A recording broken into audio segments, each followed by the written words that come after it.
सबको जय मसीह की। आज हमारे उपवास का 22वां दिन है। प्रभु का धन्यवाद हो, अभी तक प्रभु ने हमें संभाला।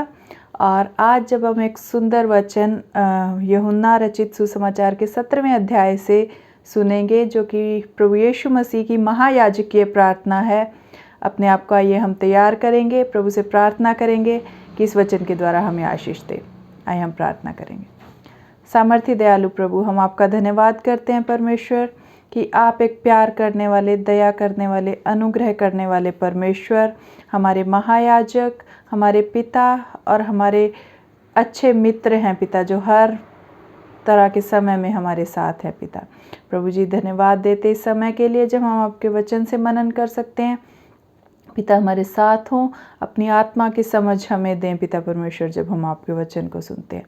धन्यवाद पिता इस प्रार्थना को सुनने के लिए। प्रभु यीशु के नाम से इस प्रार्थना को मांगते हैं, आमीन। तो आइए आज हम आज के वचन को देखेंगे, जो लिया गया है यूहन्ना रचित सुसमाचार उसका 17वां अध्याय। और इसमें प्रभु यीशु मसीह की महायाजकीय प्रार्थना लिखी गई है। महायाजकीय प्रार्थना क्या है? जब हम पुराना नियम देखते हैं तो वहाँ साल में एक बार जो महायाजक, जैसे आज के ज़माने में हम देखते हैं चर्च में पादरी हैं, है ना, जैसे हमारे पास्टर हैं चर्च में, ऐसे ही पुराने नियम में मंदिर में महायाजक होते थे, जो कि जो भी बलिदान होते थे, जो भी भेंट होती थी, लोग ले जाकर उनको दे देते थे और वो प्रभु के सामने उसके लेके जाते थे। तो महायाजक वो होता था जो लोगों की प्रभु के बीच में मध्यस्थता करता था। लोगों के और प्रभु के बीच में जो इंसान होता था, मध्यस्थ, बिचौला, उसको महायाजक कहते थे। तो यहाँ यीशु मसीह की प्रार्थना को महायाजकीय प्रार्थना क्यों कहा गया है? क्योंकि इस समय वो एक ऐसा परमेश्वर बन के नहीं, बल्कि एक महायाजक बन के ऐसे प्रार्थना कर रहा है कि वो हमारे और परमेश्वर के बीच में खड़ा होकर कह रहा है, हे पिता, इनकी सुधि लेना। अब तक मैं इनके साथ था, लेकिन अब प्रभु इन्हें आपने संभालना है। इस प्रार्थना को पढ़ के प्रभु का वो प्यार भरा दिल हमारे सामने और भी ज़्यादा उभर के आता है कि क्या अभी तक पिता परमेश्वर हमें नहीं संभाल रहा था? जब तक यीशु मसीह इस धरती पर थे, तब तक भी प्रभु पिता परमेश्वर हमें संभाल रहे थे, और उनके जाने के बाद भी उन्होंने संभालना ही था, क्योंकि यही पिता परमेश्वर हैं जिन्होंने जगत से ऐसा प्रेम किया कि उन्होंने अपना इकलौता पुत्र दे दिया।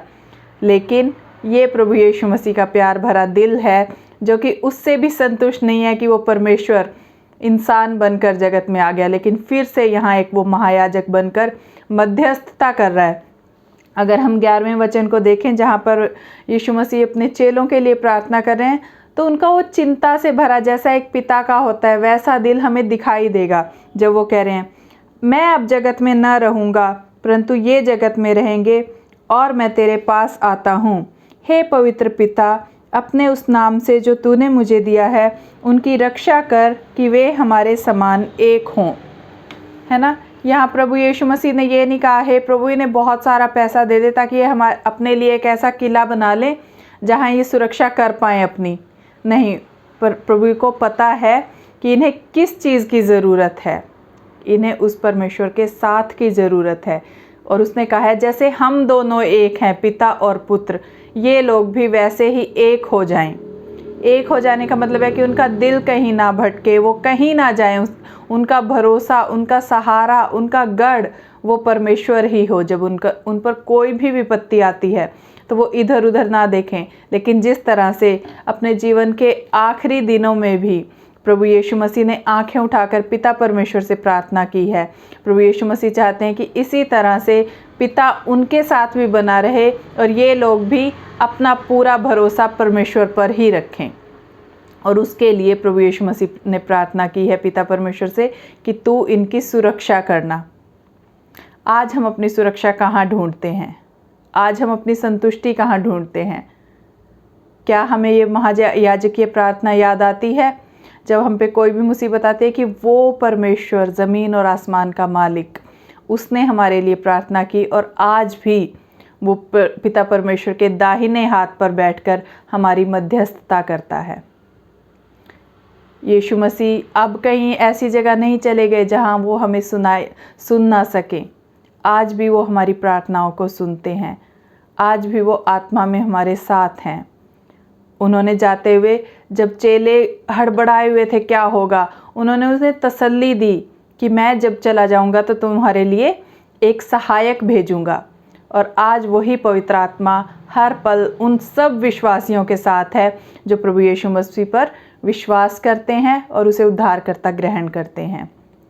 मैं और आप जब भी डगमगाएं, याद रखें वो महायाजक, वो हमारा सहायक हमेशा हमारे साथ है।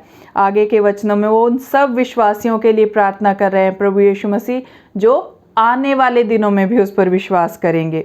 क्योंकि यहाँ लिखा हुआ है, मैं केवल इन्हीं के लिए विनती नहीं करता परंतु उनके लिए भी जो इनके वचन के द्वारा मुझ पर विश्वास करेंगे। है ना, मैं और आप वही हैं जिन्होंने इधर उधर से पता नहीं परमेश्वर के भेजे किस दूत से प्रभु का वचन सुना, उस पर विश्वास किया और आज हम उस वचन पर विश्वास करके प्रभु यीशु मसीह को उद्धारकर्ता ग्रहण करके उनमें एक हैं, उस पिता में, उस प्रभु यीशु मसीह में, प्रभु यीशु मसीह की धार्मिकता के द्वारा एक हैं।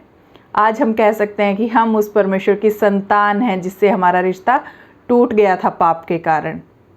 आज हम फिर से, हमारा एक शांति और मेल का रिश्ता है जो प्रभु यीशु मसीह ने अपने एक पूर्ण सैक्रिफाइस, अपनी एक सैक्रिफाइस के द्वारा पूरा कर दिया, वो अपना बलिदान देकर।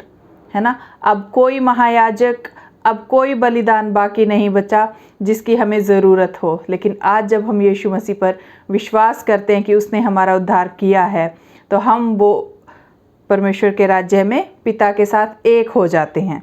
है ना, और यही प्रार्थना प्रभु यीशु मसीह कर रहे हैं कि हे पिता, मैं चाहता हूँ कि जिन्हें तूने मुझे दिया है, जहाँ मैं हूँ वहाँ वे भी मेरे साथ हों, कि वे मेरी उस महिमा को देखें जो तूने मुझे दी है, क्योंकि तूने जगत की उत्पत्ति से पहले मुझसे प्रेम रखा।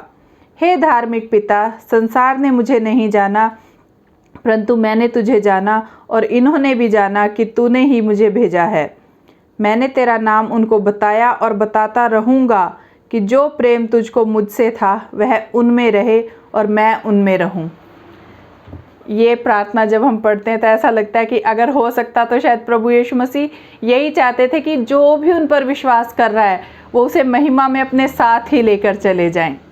और उसमें कोई कमी छोड़ी भी नहीं है प्रभु यीशु मसीह ने, क्योंकि जाते उन्होंने कहा कि जब हम एक महान आज्ञा को पूरा करते हैं, जब हम उसके विश्वास और धार्मिकता में बने रहते हैं, जब उसके सुसमाचार का प्रचार दूसरे लोगों को तक करते हैं, तो प्रभु यीशु मसीह ने कहा कि मैं जगत के अंत तक तुम्हारे साथ हूँ।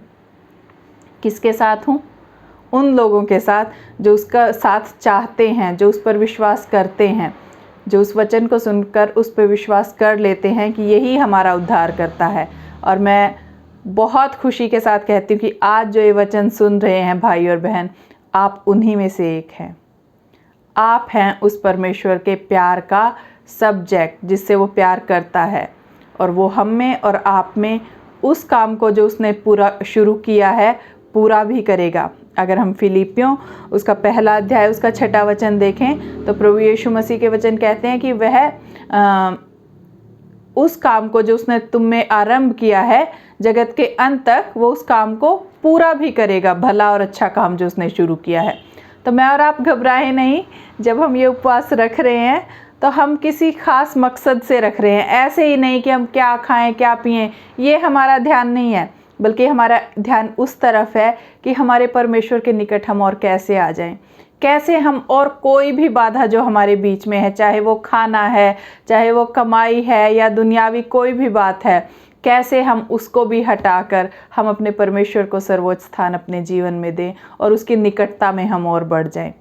मेरे प्रियो, घबराएं नहीं। पहला कदम परमेश्वर ने रखा हमारे निकट आने का, और आज भी कदम पे कदम वो ही बढ़ाता है, लेकिन हम अपनी इच्छा तो जताएं। और आपने जब ये इच्छा जताई है, ये उपवास रखने के द्वारा परमेश्वर को दिखाया है कि पिता परमेश्वर, मैं चाहता हूँ कि मैं आपकी निकटता में, आपके प्यार में, आपके विश्वास में बढ़ूँ, तो ये महायाजक हमारी मध्यस्थता करेगा, ये हमें अपने निकट आने देगा और अपने निकट लेकर जाएगा।